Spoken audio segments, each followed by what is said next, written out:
Hello, everybody. This is CJ Wiley with more adventures on the road. I've been answering some questions lately about how to aim, the aiming system in pool. And I used to go on AZ Billiards on their forum, and they would argue and battle and get pretty nasty over who had the best aiming system, which never made a whole lot of sense to me because I traveled all over the world and gambled with pretty much anybody that would play. And I've never even heard of an aiming system. It's not like they said, man, don't go play Billy Bob. He's got an aiming system. I can't even, I would think they were joking. But one thing I did notice about all the great players is they do have a system that enables them to aim naturally, precisely, and consistently. But how is that done? When I was a teenager, I used to get into these zones where my mind would take all of the angles of the game, and something happened, and I developed the ability to just really aim at the center of the object ball or the edge. Even though it wasn't really aiming like visually, it was more of a connection. I found out if I could connect to the center of the object ball, then if I needed to cut it a little bit, I had a reference to do that from. This is called triangulation, and it's the most accurate way. For instance, your cell phone can track where you're at exactly because of the towers triangulate the signal, and they can pinpoint exactly where you're at. And that's what I'm doing at a much smaller scale in pool.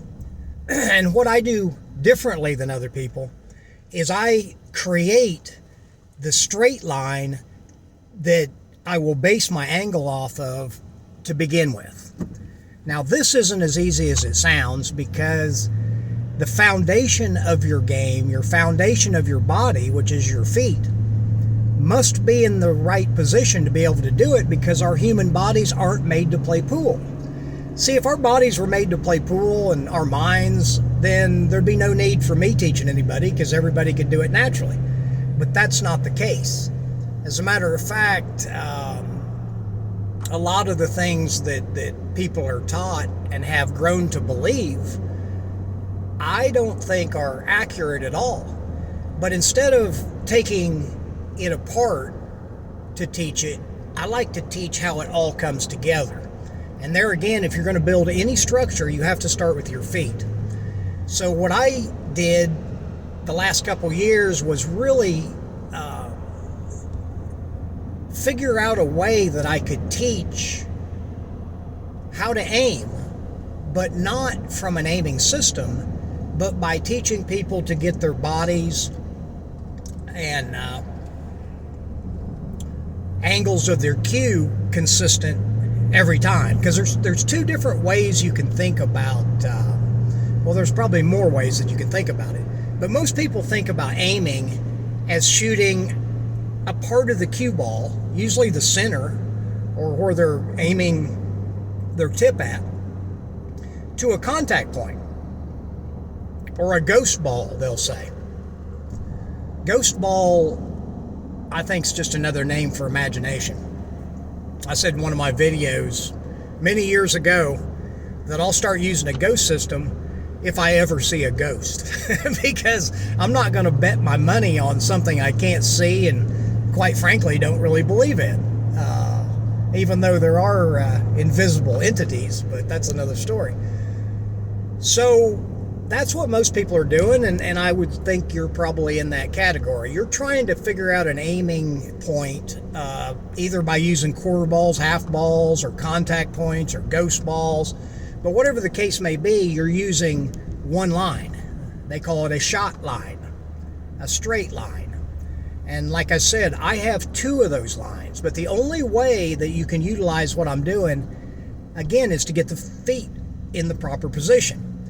Now, I've taught a lot of people this, and some have got great results that actually practiced it.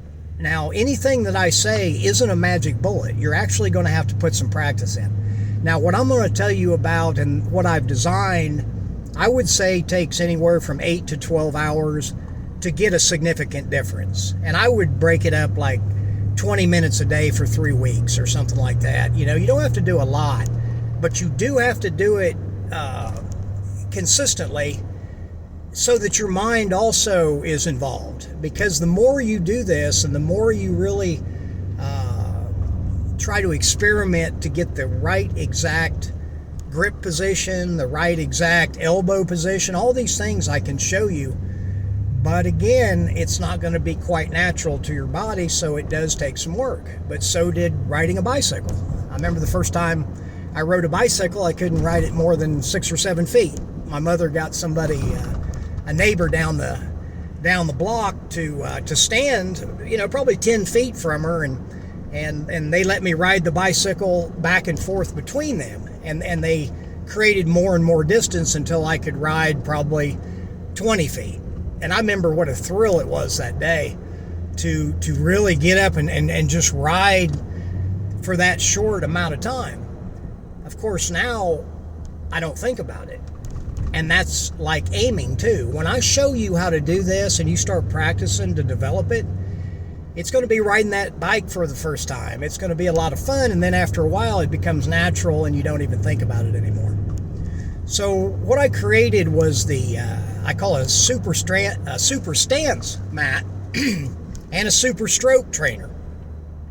Now the mat puts the feet in exactly the right position to practice this. Now, after you practice what I'm going to show you, you can develop your own little style. You know, I'm not telling anybody to do it exactly like I do.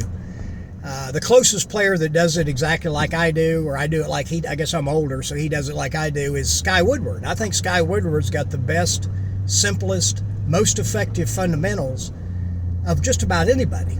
And that's why I think he can go without practicing as much as he does and still play at a high level. I don't think he's a practice player. That's why I relate to him. I never really could practice more than an hour, maybe 2. And I always had to practice on specific things to keep my interest. Because if I just throw the balls out or break the balls and run out every time, that doesn't really teach me much at my level. You know, I really do need to miss. I do need to lose. You know, the negative things, when you get to the highest level, you recognize are the most advantageous to increase your knowledge base and to play better and better. But it does take, you know, when I'm practicing and I don't make a shot, I don't ever feel a negative response. And I train myself not to. That's another thing. When you're practicing, that's a good time to practice your mental game, really your emotional game. And, you know, a friend of mine, Casey, that I work with, oh, by the way, my new book is ordered. It'll be out in about 2 weeks. Amazon is going through the final editing process before they'll publish it, and you know, which makes sense. So they've got to you know, make sure there isn't anything terrible in the book. But I will assure you, it's all stories of my gambling, hustling, adventures on the road, and what I learned as far as the wisdom from several of my road players that I traveled with who were like my mentors. They were like big brothers to me, even like father figures, since I really didn't have a you know, a healthy environment, let's just say, when I was growing up. You'll find more out about that in the book too.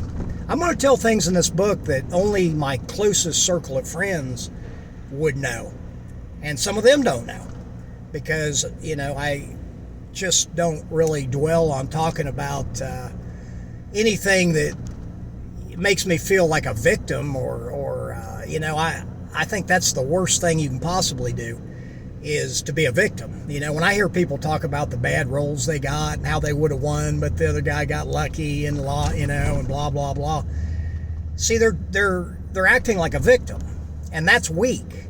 Now, to them, they feel good because they're telling their story and, you know, they're making them feel better about losing, but I don't say anything. I mean, sometimes I really care about the person, I might tell them, just because, you know, a little tough love goes a long way. But when somebody starts talking about the rolls they got and how lucky the other guy was in a match, I mean, even if it's true, I still look at that person as being weaker. I don't look at them as a strong person. The people that were my mentors, like Strong Arm John and Omaha John and Dalton Leone and Rusty Brandemeyer and Weldon Rogers, I don't think I have ever heard them really talk about being a victim in any kind of pool match. Now we talk about some of the funky rolls you get, just like card players talk about, getting beat on a hand that didn't seem to be possible. Those things are fun to talk about, but there's a difference between talking about those stories and being a victim. Okay. So anyway, that's more about the mental game, and in the book, I'm gonna share some things that I think are really important to deal with that kind of stuff. And it's from my personal experiences. So I think that's the best way to get information. I learned a lot out of books. I've got a degree in neurolinguistic programming, and I've even got a degree in hypnosis. But it was because I loved, the art of the communication skills. It wasn't because I wanted to hypnotize somebody like with a watch. By the way, that's really not how it works. Some of the greatest hypnotists can put you in a trance just by telling you stories, and Dr. Milton Erickson was who, I learned from indirectly, but Ericksonian hypnosis. And it's helped me a lot. And it's, part of the things I share as far as the mental game comes from an understanding of the mind that I learned through hypnosis and studying, Dr. Milton Erickson with Richard Bandler, who developed neurolinguistic programming, which is the study of how words are used to program the mind. So in the book, I tell about why I got so fascinated with the mental game, but really mind control, because some of the guys I traveled with could get people to do things without them knowing it that was very impressive to me as a young kid. And they would tell me what they're going to do. I mean, most of the time I knew what their objective was, and that was usually, to win money playing pool. Sometimes there was other objectives. Sometimes the objective was just to make me look bad, like if they were my partner. We had lots of situations where we'd get actually emotional with each other and get mad, and I had to be able to act really well. I had to pretend like I was angry at the guy. And as far as that goes, I remember Weldon Rogers and I were playing a match at Sharkey's place in North Carolina, and we're playing against each other, and nobody knows that we're actually in together. It's called laying down a lemon, and that whole story I cover in the book. But that's also where I got robbed at gunpoint. That's a classic too. But anyway, let me get back to the aiming. There's the way that I described where, you're aiming at a contact point or all those things. But then there's another way to think about the aiming, and that's to create a reference, a solid reference between the two balls, the object ball and the cue ball. And then when you change the angle of the cue, it will also change the angle between the two balls. So that's what I'm going to show people how to do, but the only way that you can do it is you have to be able to start from a reference of basically zero angle, where it's center to center. And then if you've got a little bit of cut, you have to stand center to center and then aim to the specific point that you want to hit the ball. And you can do that however you want. If you want to use a ghost ball or a contact point or whatever. But what I'm going to show gives a reference so that you can triangulate. Your mind subconsciously can triangulate the angle, because if you don't start from a fixed position and you're trying to create an angle with one side, that's really not possible. And a lot of people have never thought about it. They think about the balls being straight, but they don't actually do it. and how most people stand and most people go into the shot. There's a lot of body movement. You know, they're stepping forward, they're changing their distance to the ball. They're doing a lot of things just to get down to the ball as consistently as they can. But what I do is I show how to put the feet in a position where you just shift your left foot over, push your hips back, and it takes you right straight down to the ball every time. And that allows you to start center to center, and on cut shots that are a half a ball angle or more, you start out center to edge. Now there's a couple exceptions. You know, I cover all this stuff. I just don't have enough time to do it now. But my website is masteringpocketbilliards.com, and right now we're just doing the finishing touches to make it where you can order using credit card or PayPal. Before I just had PayPal, now I've got a credit card service that I'm using as well. So that a lot of people for some reason don't like PayPal or had bad experiences. I've actually had great experiences. I've used them for many, many years and really never had any problem that they didn't help me out with immediately. So the stance trainer is going to teach you how to stand exactly. So many people learn visually. You probably do too. So it's easier to have that down there so that you can put your foot exactly in the positions, your feet in the positions, and then exactly how far you shift over and push back. And then after you do this for a number of repetitions, and like I said, I would recommend doing it every day. You could just practice that stance movement for 5 minutes a day, and it'd make incredible difference in your game. It is going to take some time, but when you learn this, the other benefit is it puts less strain on your body, especially your neck and your back. So if you're playing these days and maybe you're getting a little older and you're having some neck and back trouble, a lot of people want to learn this from me just to solve that problem. And I could tell stories about, one of the greatest accomplishments was teaching this guy, and his name was Mickey, in Eastern North Carolina. And after the lesson, he was shooting a few balls, and he got down on the ball, got back up, hesitated like he was thinking, and then had a big smile on his face. He did this like 3 times, and I'm watching, like curiously, After he does it the 3rd time, I'm like, Mickey, man, what are you doing? He says, man, it doesn't hurt. I said, what do you mean? He says, well, I'm taking a shot. He says, usually when I get up, I'll feel this sharp pain in my neck. And I don't feel it now, getting down on the ball like this. Because, see, I'm teaching you to use your center of your body, your hips, to go down on the ball rather than to go down with your head. So, again, there's lots of benefits to doing that, but that one, it appeals to me because I'm 60 years old and I can still play 12 straight hours without much trouble. And furthermore, I'm not hurting the next day. I just won a tournament last Friday. I'm playing as a 7A. The highest they had was 6A.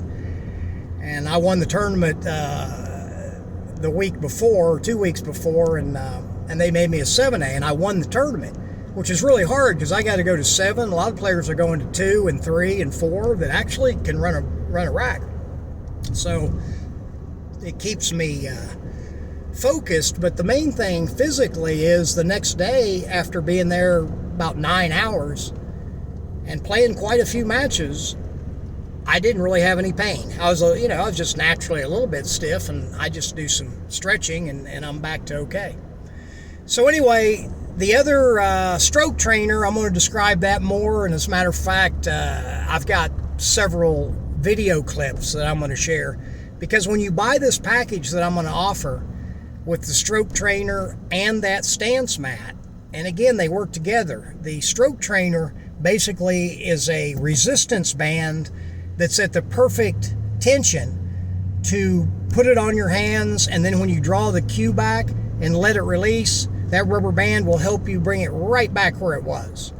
And it's kind of like an e-bike. It doesn't do the stroke for you, but it assists in your stroke, and it makes you do it correctly. It makes you do it properly. I was having some trouble fine-tuning my stroke, and I just used that for 3 days in a row and just made myself use it, and I worked that out. And I'm so happy now because I'm hitting the ball about as precise as I did in the 90s, which is really strong.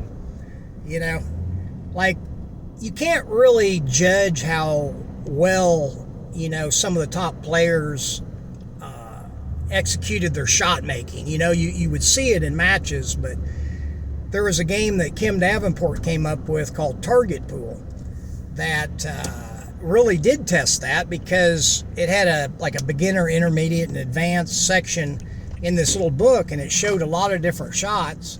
And you would set up a kind of like a dartboard on the table that was flat, and it had points just like in darts. And you would make usually a difficult shot for players at my level, and then you would try to get the cue ball in the center of the target for the most points. And then if you got, you know, the further you were away from it, the less points you got.